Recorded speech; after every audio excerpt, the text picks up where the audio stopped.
আমার দৃষ্টি বাজে বলেই তো আপনাকে নষ্ট চোখে দেখি ম্যাডাম, নয়তো ভালো হলে তো দূরেই থাকতাম, কাছে আসতাম না। মায়া মিনমিন করে বলল, আমি তো বিবাহিত। আমার বিবাহিত মেয়েই পছন্দ, সেজন্য তো আপনাকে পরকীয়ার প্রস্তাবটা দিলাম। ম্যাডাম কি রাজি? মায়া মাথা নাড়িয়ে অসম্মতি দিতে দিতে আগের ন্যায় মিনমিন করে বলল, না, আমার আপনার মতন সিঙ্গেল ছেলেদের পছন্দ না। সিঙ্গেল কোথায় ম্যাডাম, আপনি আমার পরকীয়ার প্রস্তাবটা অ্যাকসেপ্ট করলেই আমি মিঙ্গেল হয়ে যাব। তারপর দুজন মিলে সোজা রুমে, আমার বেডটাও খালি। সারা রাত আপনাকে শিখাবো পড়াবো কিভাবে পরকীয়া করতে হয়। এর মাঝে দুজনের শারীরিক এক্সারসাইজও হয়ে যাবে। পরকীয়া মানে বুঝেন তো ম্যাডাম, কি করতে হয় জানেন তো? হৃদের বেফাস ইঙ্গিতমূলক কথায় মুহূর্তেই মায়ার নাক মুখ খিচে নিল অতি লজ্জায় আড়ষ্ট হয়ে। মাথা নুইয়ে দুহাতে মুঠোয় ওড়নার আঁচলটাও পিষল। কেমন একটা অস্থিরতায় মায়া আঁচড়ে পড়ছে, ভিতরটা ভয়ে ধুকপুক করছে। হৃদের কথার ইঙ্গিত বোঝার মতন বয়স মায়ার হয়েছে, সে এসব বোঝে। এতদিন হৃদের পরিচয় জানতো না বলেই মায়া হৃদের মুখে মুখে উত্তর করতে পারছে, কিন্তু এখন মায়া হৃদের পরিচয় সম্পর্কে অবগত হয়েই মুখ চালাতে পারছে না। বরং মায়া ইহজীবনে হৃদের সাথে কখনো তর্ক করবে না বলে প্রতীক্ষাও করেছে, কারণ হৃদ মায়াকে এমনিই বেয়াদব বলে জানে। নিজের ফোনেও মায়ার নাম্বারটা সেইভাবেই সেভ করা। মায়াকে কতটা বেয়াদব বউ ভাবলে হৃদ এইভাবে মায়ার নাম্বারটা সেভ করে তা জানা নেই মায়ার। মায়া এতদিন না জেনে বুঝে হৃদের সঙ্গে তর্ক করেছিল, কিন্তু এখন জামাইয়ের পরিচয় পেয়ে মুখ চালিয়ে তর্ক করে আর বেয়াদব হবে না, বরং মায়া বাধ্য বউ হয়ে থাকবে ওর নেতা সাহেবের। মায়া আর মুখ চালাবে না বলে সিদ্ধান্ত নিলেও নিজের ভেতরকার অস্থির ছটফটে উত্তেজনা হয়ে যাচ্ছে বারবার। আর কিছুক্ষণ এইভাবে হৃদের সামনে থাকতে নিশ্চিত মায়ার চতুর জামাই বুঝে যাবে মায়ার মতিগতি। মায়া হৃদকে বুঝতে দিতে চায় না নিজের ভিতরকার অবস্থার কথা, বরং এই মুহূর্তে হৃদ থেকে পালাতে চাইল। আমি নিচে যাব। হৃদ মায়ের অস্থিরতা দেখেই বলল, ম্যাডাম কি আমাকে ভয় পাচ্ছেন? অল্পতে ভয় পেলে চলবে বলুন? আমার এখনো কত কিছু করা বাকি, আর আপনার কত কিছু সহা বাকি। আমি তো আপনার জান খাওয়ার ধান্দায় আছি, আর আপনি জান নিয়ে পালাতে চাচ্ছেন। কথাগুলো বলতে বলতে হৃদ মায়ার সাথে আরো ঘনিষ্ঠ হয়ে দাঁড়ালো। স্পর্শের দুজনের শরীর ছুঁয়ে যেতেই মায়া সর্বাঙ্গ নাড়িয়ে কেঁপে উঠল হৃদের শরীরের স্পর্শে। মুহূর্তেই মায়া হৃদের ভয়ে দেওয়ালের সঙ্গে সেটে গেল কম্পিত দেহময়ে। হৃদ অনুভব করতে পারলো মায়ার কম্পিত শরীরের আঁচ। নিস্তব্ধ ড্রয়িং রুমে যেন ঝংকার তুলল দুজনের উষ্ণ নিঃশ্বাসের শব্দ। সেই উষ্ণতা আরো বাড়িয়ে দিল হৃদ। হাত বাড়িয়ে দেওয়ালের সুইচ চেপে আলোড়িত ড্রয়িং রুমটি মুহূর্তেই ঘোর অন্ধকার করে তলিয়ে দিল। মায়া চমকে উঠল, অজানা ভয়ে ফের বুক ধড়পড় করলো। হৃদ মায়ার ভয় বাড়িয়ে দিয়ে মায়ার থুতি ধরে লজ্জায় নুইয়ে যাওয়া মুখটা ধরে উপরে তুলল। ভয়ার্থ মায়া আরো ভয়ার্থ হলো, শরীর শক্ত করে চোখ খিচে বন্ধ করে নিল। হৃদ আবছায়া আলোয় মায়ার সুন্দর মুখটা দেখল।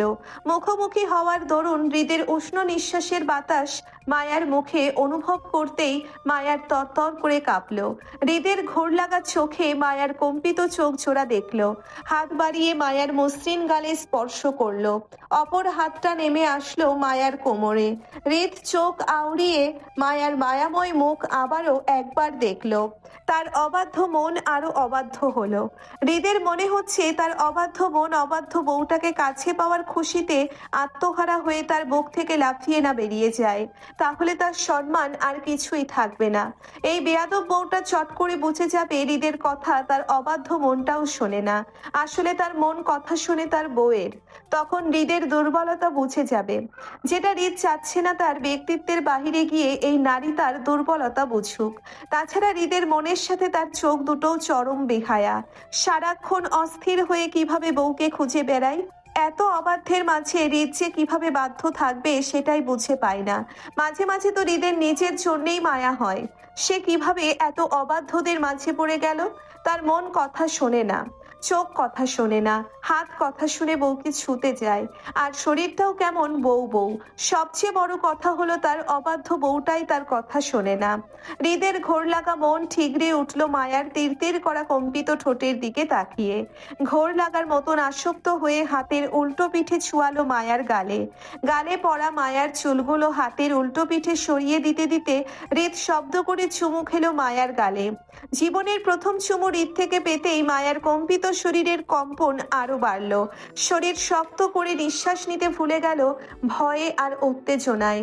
হৃদ মায়ার অপর গালেও ঠিক আগের ন্যায় শব্দ করে চুমু খেলো। মুখ উঠিয়ে মায়ার কম্পিত চোখের দিকে তাকিয়ে বলল, শরীর ছাড়ো। হৃদের কথা মায়ার অবধি পৌঁছলো কিনা বোঝা দায়। ভয়ে মায়ার শরীর নরম করার বদলে আরো খিচে শক্ত করে পড়ে রইল হৃদের বক্ষে। নিঃশ্বাস তখনও আটকে রেখেছে কাঁপতে কাঁপতে। হৃদ মায়ার কপালে শব্দ করে ঠোঁট ছুঁয়ে নেমে আসলো দুচোখের পাতায়। তীর করা দুচোখের পাতায়ও একভাবে ঠোঁট ছুঁয়ে নাকে নামতেই হৃদ সেখানে শক্ত করে কামড় বসিয়ে দিয়ে মোহিত গলায় বসলো। নিঃশ্বাস ছাড়ো। মায়া নিঃশ্বাস ছাড়ার বদলে বরং আরো আটকে রাখলো। মায়ার বেগতিক কম্পন বলছে এই মুহূর্তে হৃদকে কতটা ভয় পাচ্ছে ও। তারপরও হৃদ ছাড়লো না মায়াকে, বরং কামড়ে দেওয়া জায়গায় শব্দ করে ছোট চুমু খেয়ে নেমে আসলো মায়ার নাল ওষ্ঠে। বিয়েতে দেওয়া মায়ার লাল টকটকে লিপস্টিক এখনো লেগে আছে ঠোঁটে। হৃদ সেদিকে তাকিয়ে আরো আসক্ত হলো। শক্ত হাতে মায়ার গাল চেপে ঠোঁট উচালো। একত্রে মায়ার ঠোঁট জোড়া মুখে নেওয়ার 4 কি 5 সেকেন্ড মাথায় মায়া বেহুশ হয়ে ঢলে পড়তে নিলেই হৃদ এলোমেলো ভাবে তৎক্ষণাৎ মায়ার 2 বাহু চেপে আঁকড়ে ধরলো। মায়ার দীর্ঘ সময় ধরে নিঃশ্বাস আটকে রাখায় ফলে এখন জ্ঞান হারালো। হৃদ মায়ার 2 বাহু টেনে বুকে চেপে ধরতে ধরতে চট করে হৃদের মেজাজ বিগড়ে গেল। অপরের হাতে নিচের ভেজা ঠোঁটছোড়া মুছতে মুছতে রাগে তীর করে দাঁতে দাঁত পিষল। জীবনের প্রথম চুমুটা সে করতে পারলো না বলেই তার মেজাজ গরম হচ্ছে। হৃদ বলেছিল নিঃশ্বাস ছাড়তে, বেয়াদব মহিলা ছাড়েনি, তার কথা শোনেনি, সেই জন্যে জ্ঞান হারালো। বাল, নিঃশ্বাস আটকে কে চুমো খায়, বেহুস্ত হবেই। তীর মেজাজে হৃদ চট করে মায়াকে কোলে তুলে হাঁটলো বাহিরের দিকে। সে আর এখানে এক মুহূর্তের জন্যেও থাকবে না। অন্যের বাড়িতে সে থাকতে পারে না, তার ঘুম আসে না। বউয়ের জন্য এই বাড়িতে এসেছিল, এখন বউ নিয়ে সে চলে যাবে। এই বেয়াদব নারীকে সে তার কাছে নিয়েই যে গতি করার করবে, কিন্তু তারপরও এখানে রেখে যাবে না। হৃদের বের হওয়ার পথে আয়ন, রাদীপ নিচে ড্রয়িং রুমের সোফায় বসেছিল। দুইজনে হৃদের অপেক্ষায় ছিল। রাদীপ হৃদের বাসায় যাবে আর আয়ন হৃদের সঙ্গে বেরিয়ে যাবে নিচের হসপিটালের উদ্দেশ্যে। আয়ন মূলত ফাহাদের বিয়েতে আসার আরো একটি কারণ ছিল জুই, কিন্তু এখানে আসার পর থেকে জুই কেমন আয়নকে এড়িয়ে চলছে, অপরিচিতের মতন ব্যবহার করছে, যেটা মোটেও আয়নের ভালো লাগেনি। সবচেয়ে খারাপ যেটি লেগেছিল সেটি হলো জুই আয়ন থেকে রাদীপকে বেশি প্রাধান্য দিচ্ছিল। রাদীপের কথায় জুই লজ্জাও পাচ্ছিল, অথচ যে লজ্জাটুকু জুই আয়নের কথাই পাওয়ার ছিল সেটা রাদীপের কথায় কেন পাচ্ছে সেটাই বুঝতে পারছি না অয়ন। এমনটা তো হওয়ার কথাই নয়। জুই নিজেই আয়নের সঙ্গে যোগাযোগ করেছে, এতদিন আয়নের খোঁজ নিয়েছে, আয়নের প্রতি আগ্রহ দেখিয়েছে বলেই আয়ন জুইয়ের সাথে একটা সম্পর্কে জড়িয়েছে। আয়ন বা জুই দুজনের কেউ কাউকে বলেনি যে তারা একে অপরকে ভালোবাসে বা বিয়ে করতে চায়। অনুভূতির আদান প্রদান হয়নি দুজনের কারোরই, তারপরও দুজনেই বুঝে তারা একে অপরের মায়ায় জড়িয়ে পড়েছে। আয়ন থেকে জুই বেশি আয়নের মায়ায় জড়িয়েছে, সেটা রোজ জুইয়ের মুখেই শোনা যায়। একদিন আয়ন ব্যস্ততার জন্য ফোন করতে না পারলে জুই কাঁদে, মন খারাপ করে। রোজ নিয়ম করে জুই আয়নের ফোনের জন্য অপেক্ষা করে বসে থাকে। মূলত জুইয়ের এত আগ্রহ দেখে আয়ন বাধ্য হয়ে জুইয়ের মায়ায় জড়াতে। দুজনের রাতের ফোনালাপ ব্যাঘাত ঘটে বলে আয়ন জুইয়ের জন্য নাইট ডিউটি ছেড়ে দিয়ে দিনের শিফট হয়েছে। দুজন রাত ভোর ফোনালাপ করতে পারে, সেই জন্য সে নাইট ডিউটি আর করে না। তারপরও মাঝে মধ্যে রাতের একবার করে হলেও হসপিটালে যায়। তার কারণ নিজেদের হসপিটাল বলে সে দায়িত্ব থেকে পিছিয়ে থাকে না। এই যেমন আজ আয়ন একবার যাবে নিজেদের হসপিটালের তদারকি করতে, কিন্তু ফাহাদের বাসায় আসার আগেও জুইয়ের সঙ্গে আয়নের ফোনে কথা হয়েছিল। জুই বলেছিল আয়নকে তাড়াতাড়ি আসতে, সে নাকি অপেক্ষা করছে আয়নের পথ চেয়ে। অথচ আয়নের এই বাসায় এসেছে বিগত 3 ঘন্টার উপর হলো। এই নিয়ে জুই একবারও আয়নের সঙ্গে আগ বাড়িয়ে কথা বলল না, বরং আয়নকে এড়িয়ে রাদীপকে গুরুত্ব দিল। রাদীপের সঙ্গেও জুই বেশ কথা বলেনি, তবে যতটুকু কথা বলেছিল জুইয়ের আচরণে মনে হয়েছিল আয়নের জন্য জুই রাদীপের সঙ্গে বেশি কথা বলেনি, নয়তো আরো কথা বলতো। মূলত আয়ন বুঝতে পারছে না জুই এমন অপরিচিতের মতন আচরণ কেন করছে আয়নের সঙ্গে। তাকে ফোনে ভালোবাসার লোভ দেখিয়ে দেখিয়ে সরাসরি সাক্ষাতে কেন পিছু হাঁটে। আয়ন তখনকার ঘটনাকে এড়িয়ে রাদিফের সঙ্গে ফাহাদের নিচতলায় ড্রয়িং রুমের সোফায় বসেছিল। টুকটাক কথাও হচ্ছিল রাদিফের সঙ্গে। এরই মধ্যে আয়নের আগে রাদিফের চোখে পড়ল হৃদকে বেরিয়ে যেতে। বেহুশরত মায়াকে কোলে নিয়ে চমকে ওঠার মতন সোফা ছেড়ে লাফিয়ে দাঁড়ালো রাদিফ। হৃদের কোলে মায়াকে দেখে মৃদু চেঁচিয়ে আঙ্গুল দাগ করে সেদিকে দেখিয়ে তৎক্ষণাৎ আয়নকে বলল, হৃদ ভাইয়ের কোলে ওটা ফাহাদ ভাইয়ের ছোট শালী না ব্রো? আয়ন হৃদকে চলে যেতে দেখে দুষ্টু হেসে সেও উঠে দাঁড়ালো। রাদিফের কাঁধে চাপড় মারতে মারতে বলল। Yes bro. আয়নের সম্মতিতে রাদিফের মাথায় যেন আকাশ ভেঙে পড়ার মতন চমকে উঠল। হৃদ আর প্রেম, সর্বনাশ! এত কিছু কখন হলো? রাদিফের হৃদ ভাই প্রেম করছে আর সে জানে না সেটা। আল্লাহ, এত কিছু হয়ে যাচ্ছে, রাদীপ এখনো টেরও পেল না। রাদীপ অবিশ্বাস্য গলায় আয়নকে শুধিয়ে বলল। হৃদ ভাই প্রেম করছে? না, সংসার করছে। অবিশ্বাস্য গলায় ফের মৃদু চেঁচালো রাদীপ। কি? হৃদ ভাই বিয়ে করেছে? কবে, কখন? তুমি কি আমাকে মিথ্যা বলছো আয়ন ভাই? তোকে মিথ্যা বলে আমার লাভ? আয়নের কথা বিশ্বাস করতে রাদীফের কষ্ট হলো। তারপরও শিওর হওয়ার জন্যে আগের ন্যায় অবিশ্বাস্য গলায় বলল। হৃদ ভাই কি ফাহাদ ভাইয়ের ছোট শালীকে বিয়ে করেছে? আমাদেরকে বিআইনকে? তো বিয়ান কিভাবে হয় বলদ? তোর তো ভাবি হবে। বড় ভাইয়ের বউকে বিয়ান ডাকিস? ভাবি ডাক। আয়নের কথায় অবিশ্বাস্যে রাদীফের মাথা ঘুরে যাবার মতন। হৃদকে আজ এত বছর ধরে বিয়ে করাতে পারছে না, অথচ এখন শুনছে সেই হৃদ ভাই নাকি বিয়ে করে সংসারও করছে। তাদের মা যদি শুনে হৃদ লুকিয়ে বিয়ে করে নিয়েছে, নিশ্চয়ই এর জন্য রেগে যাবে। রাদীফের মাও তো রাগী মানুষ, তাদের বাবাও রাগী, তবে সবসময় রাগটা প্রকাশ করে না। কেমন গম্ভীর মুখে শান্ত থাকেন তিনি। কিন্তু তাদের অ্যাডভোকেট মা তো হৃদের বিয়ের কথাটা শুনলেই রেগে যাবে। তাছাড়া শশীর কি হবে? সে তো হৃদের বর্তমান ফিয়ন্সে। রাদীপ অস্থির চিত্তে পুনরায় বলল। শশীর কি হবে আয়ন ভাই? হৃদ ভাই তো আর শশীকে বিয়ে করতে চাইবে না। আমি বিয়ে করে ফেলি শশীকে। সিরিয়াস কথার মাঝে রাদীফের খেয়ালি কথায় বিরক্ত বোধ করলো আয়ন। রাদীফের মাথায় ঠোকা মারতে মারতে বলল। রাদীপ তোর না গার্লফ্রেন্ড আছে? ধান্দাবাজ। মাথা ঘষে সিরিয়াস গলায় বলল। দরকার হলে দুটো বিয়ে করব অয়ন ভাই। গার্লফ্রেন্ডকে রাখবো, শশীকেও রাখবো। শশী শুনলে তোকে ঝাড়ু পেটা করবে, বেয়াদব। তাহলে আমি আম্মুকে বলে দিব হৃদ ভাই প্রেম করছে। তাহলেই আম্মু আমাকে বিয়ে করে দিবে। এমনিতেই হৃদ ভাইয়ের আজ জন্য আম্মু আমাকে বিয়ে করা ছিল না। এখন তো রাস্তা পরিষ্কার, কিন্তু এর আগে হৃদ ভাইকে ধরতে হবে। ভাই তো আমাকে রেখেই চলে যাচ্ছে, রাতে আমি ঘুমাবো কোথায়? কথাগুলো বলতে বলতে রাদীপ দৌড় লাগালো দরজার দিকে। পেছন থেকে আয়ন খানিকটা চেঁচিয়ে রাদীফের উদ্দেশ্যে বলল। আজকের জন্য হৃদকে ভুলে যা রাদীপ। তোর ভাই এখন বউ পেয়েছে, তোকে সঙ্গে নিবে না সে। আজ তোকে এখানেই ঘুমাতে হবে। আয়ন হাসতে হাসতে রাদীফের দৌড়ে চলে যাওয়া দেখলো। রাদীপ তাড়াতাড়ি দৌড়ে গিয়েও হৃদের নাগাল পেল না, বরং দৌড়ে গিয়ে দেখলো হৃদের গাড়ি ততক্ষণে গেট দিয়ে বেরিয়ে গেছে।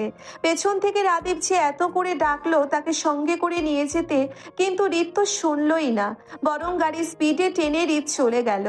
রাদীপ মন খারাপ করে পুনরায় হাঁটলো ফাহাদদের বাড়ির পথে। আজকে সে আর হৃদের বাসায় যেতে পারবে না কাল সকাল ছাড়া। সময়টা 1টার ঘরে, চাঁদবিহীন আকাশটা অন্ধকারে তলিয়ে। তবে যান্ত্রিক শহর ঢাকা, রাত যা দিনও তাই, মানুষের চলাচলে কোনো কমতি নেই। রাস্তাঘাট বৈদ্যুতিক আলোয় উজ্জ্বল, মানুষজনের সমাগমের ভরপুর। আয়ন এই রাতে হসপিটালের উদ্দেশ্যে বের হচ্ছিল। পার্কিং এরিয়া থেকে গাড়িটা রাস্তায় নামিয়ে কি মনে করে থেমে যায়। মনটা আজ একটু বেশি খারাপ আয়নের। তার কারণটা অবশ্য জুই। আয়নের প্রতি জুইয়ের অপরিচিত আচরণ আয়নের মন ভাঙনের কারণ। সে জুইকে ভালো না বাসলেও জুইয়ের মায়া জড়িয়ে পড়েছে বেশ করে। জুইয়ের সঙ্গে কথা বলতে বলতে রোজকার অভ্যেস হয়ে দাঁড়িয়েছে জুই। এখন জুইকে ছাড়া তার চলা মুশকিল, বলতে গেলে অচল। আয়ন দম ধরে কিছুক্ষণ গাড়িতে বসে রইল, পরপর বুক ফুলিয়ে শ্বাস ছেড়ে পাশের সিট থেকে নিজের ফোনটা হাতে তুলল। ডায়াল নাম্বারে জুইয়ের নাম্বারটা খুঁজে কল দিয়ে কানে ধরল। এই মুহূর্তে জুইয়ের সাথে কথা বলা প্রয়োজন আয়নের। আয়ন একটা জিনিস লক্ষ্য করেছে, জুই আয়নকে ফোনে যতটা আপন মনে করে কথা বলে, দুজনের সরাসরি দেখা হলে ততটাই অপরিচিতের মতন আচরণ করে জুই। সেটা কেন করে এই কথাটা জুইকে একান্ত জিজ্ঞেস করতে চাই বলে আয়ন হসপিটালে যায়নি, বরং মন ছটফটের ভাবটা কমাতে চেয়ে জুইয়ের সাথে একান্ত কথা বলা প্রয়োজন বলে আয়ন জুইকে কল দিল। পরপর রিং হতেই ওপাশ থেকে ঘুম ঘুম কণ্ঠে ফোন রিসিভ করলো জুই।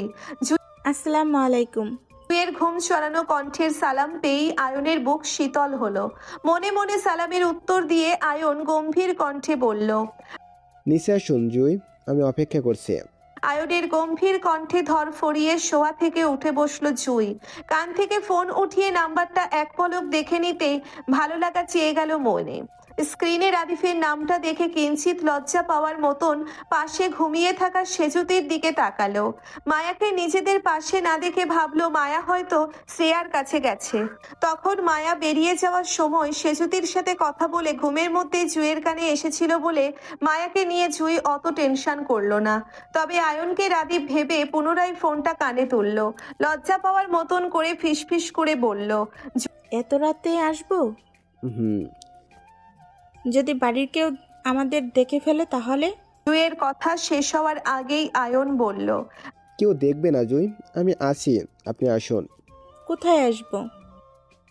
গেটের সামনে আসুন, আমি রাস্তায় দাঁড়িয়ে আছি। আয়ন কল কেটে দিতেই জুই বিছানার পাশ থেকে ওড়না নিয়ে গায়ে জড়ালো। কাঁধের দুপাশে ওড়নাটা জড়িয়ে সেজুতির দিকে তাকালো। সেজুতির ঘুমের গভীরতা পরখ করে পা টিপে টিপে চোরের মতন করে বেরোলো ঘর থেকে। চারপাশে নিস্তব্ধতা দেখে জুই খানিকটা স্বস্তি পেল। তারপরও আশেপাশে সতর্ক দৃষ্টিতে তাকিয়ে সাবধানে পা ফেলে সিঁড়ি বেয়ে গেল নিচে। বিয়ে বাড়ি হলেও চারপাশে বাড়ির জনকে কোথাও দেখলো না জুই। তবে নিচের কক্ষগুলো হতে মানুষের কথা ভেসে আসছে। জুই বুঝলো বাড়ির মানুষ ক্লান্ত বিধায় যার যার রুমে রেস্ট নিচ্ছে, তবে এখনো ঘুমায়নি। বাড়ির বড়রা জাগ্রত আছে ভেবেই জুইয়ের বুক ঢিপ ঢিপ করলো ভয়ে। যদি কোনো কারণে এত রাতে জুই রাদিফের সঙ্গে একত্রে ধরা পড়ে যায় তাহলে বৃষ্টি একটা কাণ্ড ঘটে যাবে এই বাড়িতে। বোনের নতুন সংসারেরও জুইয়ের জন্য ঝামেলাও হবে। সবচেয়ে বড় কথা, জুইয়ের বাপ চাচার কানে এসব গেলে ওর গলা চেপে বিয়ে দিয়ে দিবে। নিজের অবস্থানের কথা চিন্তা করেই জুইয়ের বুক কাঁপলো ভয়ে। সেই ভয়ের আভাস জুইয়ের চোখে মুখেও ফুটে উঠল। ওড়নার এক টুকরো আঁচল দিয়ে কপালের ঘাম মুছতে মুছতে সতর্কের দৃষ্টিতে চারপাশে তাকিয়ে বেরিয়ে গেল বাহিরে। অদূরে ফেরি লাইটের ছাদে নিচে কাউকে জড়সড় হয়ে হাঁটতে দেখে সোজা হয়ে দাঁড়ালো আয়ন। গাড়ির সাথে এতক্ষণ পিঠ ঠেকিয়ে জুইয়ের জন্য অপেক্ষা করছিল সে। জুইয়ের গায়ে সাদা জামাটা যেন জুইয়ের গায়ের রঙের সাথে মিলে গেল। আয়ন এক দৃষ্টিতে জুইয়ের হেঁটে আসা পায়ের দিকে তাকিয়ে রইল। বাসার স্যান্ডেল পরিহিত জুইয়ের পা ছোড়া ঝলমল করছে একজোড়া রূপার নূপুর। সেখান থেকে হালকা শব্দ ভেসে আসছে কানে। সালোয়ারটা একটু উপরে পড়ায় ফর্সা পাগুলো দৃশ্যমান আয়নের চোখে। দূর থেকে আয়নকে দেখে চিনতে না পারলেও মুখোমুখি এসে রাদিফের জায়গায় আয়নকে দেখে মুহূর্তেই ভয়ার্থ হলো জুই। ইতস্ততায় অল্প একটু থেমে আবারও জড়তায় পা ফেলে সামনে এগোতে এগোতে আশেপাশে তাকিয়ে রাদীপকে খুঁজলো। জুই মনে করলো রাদিফের সঙ্গে আয়ন এসেছে, হয়তো আশেপাশে কোথাও রাদিফও আছে। কিন্তু তারপরও জুই আয়নকে ভয় পেল। বয়সে আয়ন ফাহাদের চেয়েও বড়। এত বড় মানুষের সামনে রাদিফের সঙ্গে কথা বলাটা দৃষ্টি কঠোর দেখাতে পারে বলে জুই জড়তাই হাঁসফাঁস করলো। রাদীপ যেন আয়নকে সঙ্গে রাখলো সেটাও বুঝলো না। জড়তায় জুই কাছাকাছি আসতেই দেখেই আয়ন জুইয়ের দিকে তাকিয়ে ওকে নিয়ে জুইয়ের জড়তাটুকু দেখলো। জুই সবসময় এমন করে আয়নের সঙ্গে দেখা করতে গিয়ে জড়তায় সিটিয়ে যায়, আয়নের সঙ্গে অপরিচিতের মতন আচরণ করে। তখন আয়নের মনে হয় জুই আয়নের সাথে সম্পর্কের কথাটা হয়তো ভুলে যায়, নয়তো ফোনে এত আগ্রহ দেখিয়ে সরাসরি কেন ইগনোর করবে। বেশ দূরত্ব রেখে জুইকে সামনাসামনি দাঁড়িয়ে পড়তে দেখ আয়ন ডেকে বলল, কাছে আসুন জুই। চমকে ওঠার মতন জুই আয়নের দিকে তাকিয়ে ভয়ার্থ গলায় বলল, জি আমি। জি। জুই হাঁসফাঁস করে ভয়ে ভয়ে আশেপাশে তাকিয়ে আবারও রাদীপকে খুঁজলো। আয়ন জুইয়ের খোঁজাখুঁজির ব্যাপারটা বুঝতে পেরেই তীক্ষ্ণ গলায় বলল, জুই, আপনি কি কাউকে খুঁজছেন? জুই ভয়ে মাথা নাড়িয়ে সম্মতি দিয়ে ছোট করে বলল। জি। আয়নের সন্দেহ বাড়ল, মুহূর্তেই গম্ভীর হলো, ভারী গলায় বলল। কাকে? আয়নের হঠাৎ ভারী গলায় ভয় বাড়ল জুইয়ের। গায়ের ওড়নাটা আঙ্গুলে পেঁচাতে পেঁচাতে ইতস্ততায় বলল, উনি কোথায় ভাইয়া? উনি কে জুই? কাকে খুঁজছেন আপনি? হাঁসফাঁস করে আবার আশেপাশে তাকালো জুই। রাস্তায় এপাশ ওপাশ কাউকে দেখতে না পেয়ে জড়তায় মেইয়ে বলল। আসলে জুইয়ের ভয় আর জড়তা বলছে সে এই মুহূর্তে আয়নকে এখানে আশা করেনি, অথচ আয়ন নিজে ফোন করে জুইকে নিচে আসতে বলেছিল। সেটা জুই মেনেই নিচে আয়নের সঙ্গে দেখা করতে আসলো। তাহলে এখন ভয় পাচ্ছে কেন আয়নকে? আয়ন তীক্ষ্ণ গলায় বলল। আসলে কি জুই, আপনি কি রাদীপকে খুঁজছেন? আয়নকে পুলিশের মতন ঝেরা করতে দেখে এবার সত্যি সত্যি ভয়ে আড়ষ্ট হলো জুই। গলা শুকিয়ে আসতেই জুই মাথা নাড়িয়ে আয়নের কথায় সম্মতি দিয়ে বলল। কেন? আপনার ভাই আমাকে বলেছিল এখানে আসতে। জুইয়ের কথায় অবিশ্বাস্য নজরে জুইয়ের দিকে তাকালো আয়ন। আয়নের হঠাৎ দৃষ্টি বদলে জুই অস্বস্তিতে পড়ে গেল। আয়ন জুইয়ের দিকে তাকিয়ে অবিশ্বাস্য গলায় শোধালো। আপনার রাদীপের সঙ্গে কথা হয় জুই? আয়নের অবিশ্বাস্যের কথাটা জুইয়ের কেমন যেন লাগলো। রাদীফের সঙ্গেও কথা হয় মানে কি? জুই তো প্রথম থেকেই রাদীফের সঙ্গে ছাড়া অন্য কারোর সাথে কথা বলে না। তাহলে এই লোক জুইকে এমন করে বলছে কেন? তাছাড়া জুইয়ের কথাই এই লোক এত চমকাচ্ছেই বা কেন? জুইয়ের জানা মনে রাদীপ আর জুইয়ের সম্পর্কে কথাটা আয়নের জানার কথা। যেহেতু রাদীপ আয়নের সামনেই জুইকে এত রাতে দেখা করতে বলেছে, তার মানে আয়নের জানা কথার ওদের সম্পর্কের কথাটা।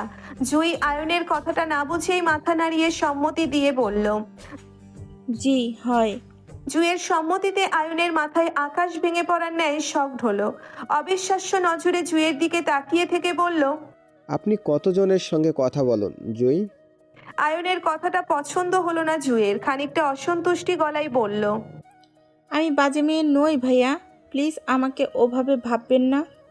আপনাকে কিভাবে ভাববো জুই? বোঝান আমাকে। আমি না হয় সেভাবেই চিন্তা করি আপনাকে নিয়ে। আপনি আমার বিশ্বাস ভেঙে দিচ্ছেন জুই। রাদীপের সঙ্গে আপনার সম্পর্ক কি? আয়নের হঠাৎ রেগে গিয়ে পরপর প্রশ্ন করার ধরনটা পছন্দ হয়নি জুইয়ের। আশেপাশে রাদীপকে কোথাও দেখতে না পেরে জুই চলে যেতে চেয়ে খানিকটা অসন্তুষ্ট গলায় বলল। আমি গেলাম ভাইয়া, আপনার ভাই আসলে বলবেন আমি চলে গেছি। কথাটা বলেই জুই পেছন মুড়তে নিলেই তক্ষুনি কানে আসলো আয়নের শক্ত গলার ধমক। আপনি কোথাও যাবেন না জুই। আমার কথা শেষ হয়নি। আমার ধৈর্যের পরীক্ষা নেবেন না জুই, তাহলে বিপদ কিন্তু আপনিই পড়বেন। আয়নের হঠাৎ রেগে যাওয়ার কারণটা বুঝলো না জুই।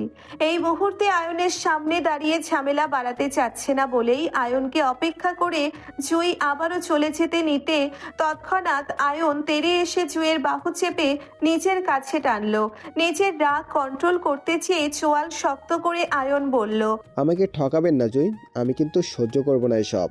আয়নের হঠাৎ বাহু টেনে ধরায় জুই তাল সামলাতে না পেরে আয়নের বুকে এলিয়ে পড়ল খেই হারিয়ে। আয়নের হঠাৎ কাণ্ডে ভয় পেল জুই, সেই সাথে প্রচন্ড রাগের শরীরও কাঁপছে। ছিটকে আসার মতন জুই আয়নকে ধাক্কা দিয়ে দূরে সরাতে চাইলে ব্যর্থ হয় সে। আয়নের শক্তপোক্ত বলিষ্ঠ হাতের থেকে জুই নিজের বাহু ছাড়াতে ছটফট করে শক্ত গলায় বলল। ছাড়ুন ভাইয়া, লাগছে আমার। এসব কোন ধরনের অভদ্রতা?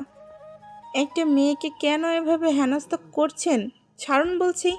ভদ্রলোকের ভদ্রতা ছুটে গেলে তারা সাংঘাতিক রকমের অভদ্র হয়ে পড়ে জুই। আপনি আমাকে অভদ্র হতে বাধ্য করছেন। আপনি কেন রাদীপের সঙ্গে কথা বলেন? ছাড়ুন ভাইয়া, লাগছে আমার। আমারও লাগছে জুই, খুব লাগছে। আপনার থেকে 1000 গুণ বেশি লাগছে আমার। পার্থক্য শুধু আপনার ব্যথাটা দৃশ্যমান আর আমারটা অদৃশ্য। আপনি আমাকে বোঝান জুই, কেন রাদীপের সঙ্গে কথা বলেন? কি সম্পর্ক আপনার ওর সাথে? রাদীপের যে গার্লফ্রেন্ড আছে সেটা জেনেও কথা বলেন আপনি? জুই নিজের বাহু ছাড়াতে চেয়ে জেদি গলায় বলল। ওনার গার্লফ্রেন্ড আমি। এবার ছাড়ুন। স্তব্ধতার ন্যায় আয়ন শব্দ হয়ে জুয়ের মুখের দিকে অবিশ্বাস্য দৃষ্টিতে তাকিয়ে রইল। মন ভাঙনে আয়নের হাতটা কেঁপে উঠতেই জুই নিজের বাহু ছাড়িয়ে নিল আয়নের হাত থেকে। আয়ন স্তব্ধ হয়ে জুইকে উঠিয়ে বলল, জুইকে শুধিয়ে বলল। আপনারা রিলেশনে আছেন কবে থেকে জুই? কত বছর ধরে? বছর নয়, 3 মাস ধরে কথা হয় আমার ওনার সাথে। জুঁইয়ের কথায় আয়ন আরো চমকে উঠল। একটার পর একটা বজ্রপাত যেন আজ আয়নের মাথায় পড়ছে। 3 মাস ধরে যদি জুঁই রাদিফের সঙ্গে কথা বলে, তাহলে আয়নের সঙ্গে জুঁইয়ের এতদিন ধরে কি চলে? আয়নও তো জুঁইয়ের সঙ্গে 3 মাস ধরে কথা বলছে। জুঁই কি তাহলে প্লে গার্লের মতন রাদীপ আয়নের সঙ্গে কথা বলল এতদিন? আয়ন কি খুব ঠকে গেল জুঁইয়ের থেকে? ভালোবাসা এত ছলনা করলো জুঁই আয়নের সাথে? কই, কখনো তো আয়নের মনে হয়নি জুঁই আয়নকে ছাড়া অন্য কারোর সাথে কথা বলছে। মাঝে মধ্যে জুঁইয়ের ফোন 1-2 বার ওয়েটিং পেলে আয়ন বুঝতো হয়তো হৃদের সঙ্গে মায়া কথা বলছে, কিন্তু এখন শুনছে অন্য কথা। জুঁই নাকি এতদিন রাদিফের সঙ্গে কথা বলতো। যদি জুঁই তাদের দুজনের সঙ্গে কথা বলে থাকে, তাহলে এই মুহূর্তে আয়নকে কেন শুধু একা অস্বীকার করছে? রাদিফের সব আয়ন কিছু না? আয়নের সাথে কথা বলার এত মিষ্টি মিষ্টি মুহূর্তগুলো সব ভুলে গেল? কিছু মনে নেই? জুঁই তো আয়নের সাথেও কথা বলতো। তাহলে আমার সাথে আপনার কি ছিল জুই? আমাকে কেন আগ্রহ দেখিয়ে মায়া বাড়িয়ে এভাবে ঠকালেন? জুঁই খানিকটা বিরক্ত হলো আয়নের কথায়। আয়নকে ব্যক্তিত্ববান পুরুষ মনে করেছিল জুঁই, কিন্তু এই মুহূর্তে আয়নের পাগলামোতে জুঁইয়ের আয়নকে অসভ্য ছাড়া আর কিছুই মনে করতে পারছে না। তাছাড়া এখানে আসার পর থেকে আয়ন জুঁইয়ের উপরের একটার পর একটা মিথ্যা অপবাদ দিয়ে যাচ্ছে। জুঁই কখন আয়নের সঙ্গে কথা বলেছিল? শুরু থেকে জুঁই শুধু রাদিফের সঙ্গে কথা বলতো। তাহলে এই লোক আসলো কোথা থেকে? রাগান্বিত গলায় জুঁই বলল, আমাকে মিথ্যা অপবাদ দেবেন না ভাইয়া। আমি আপনাকে ঠকালাম কখন? আপনার সঙ্গে আমার কখনো কিছু ছিল না। জুঁইয়ের পুনরায় আয়নকে অস্বীকার করাতে এবার আয়ন ভয়ঙ্কর রেগে গেল। তৎক্ষণাৎ পুনরায় জুঁইয়ের বাহু টেনে গাড়ির সাথে চাপালো। মানুষ বলে না, শান্তশিষ্ট মানুষগুলা রেগে গেলে ভয়ঙ্কর হয়? আয়নের ক্ষেত্রেও তাই হলো। পরপর জুঁইয়ের অস্বীকারে আয়ন মেজাজ হারালো। ভয়ঙ্কর রেগে হুঙ্কারে বলল, এত মিথ্যা কিভাবে বলেন জুই? আমাকে সামনে রেখে কিভাবে অস্বীকার করে যান? রাদিফ এত প্রিয় আপনার? কি জানেন রাদিফের সম্পর্কে? রাদিফের বিয়ে পর্যন্ত ঠিক ওর গার্লফ্রেন্ডের সঙ্গে। হৃদের বিয়েটা হলে রাদিফের বউ ঘরে তুলবে বড়রা। রাদিফের 3 বছরের রিলেশনে আপনি ঢুকেছেন 3 মাসের ছলনা হয়ে। আয়নের কোনো কথা জুঁই বিশ্বাস করলো না। তার কারণ ওদের ফোন আলাপে রাদীপ বলেছিল জুঁই ছাড়া রাদীপ দ্বিতীয় কোনো নারীর সঙ্গে কথা বা রিলেশনে নেই। এখন জুঁই রাদীপের কথা বিশ্বাস না করে এই অসভ্য লোকটার কথা কেন বিশ্বাস করবে? জুঁই ছটফট করে আয়নকে নিজের থেকে দূরে সরাতে চেয়ে বলল, আপনি মিথ্যা বলছেন। আপনার কথা আমি বিশ্বাস করি না। আপনি একটা মিথ্যাবাদী লোক। উনি আমাকে বলেছেন আমাকে ছাড়া দ্বিতীয় কোনো নারীর সঙ্গে উনি কথা বলে না। নারী বড়ই ছলনাময়ী জুই। আপনাকে না দেখলে হয়তো বিশ্বাস হতো না। আমার সত্যিটা আপনার বিশ্বাস হচ্ছে না, অথচ রাদিফের 1000টা মিথ্যা আপনার বিশ্বাস হয়। আমাকে বিশ্বাস না করলে কল দিন আপনার প্রেমিককে। চেক করে দেখুন, রাদিফ এখনও হয়তো ওর হবু বউয়ের সাথে কথা বলছে ফোনে। মোটেও না। উনি এখন আমাকে কল করে নিজে ডাকলো দেখা করতে। আপনি মিথ্যা বলছেন। আয়ন দাঁতে দাঁত চেপে নিজের রাগ কন্ট্রোল করে বলল, আমাকে আর রাগাবেন না জুই।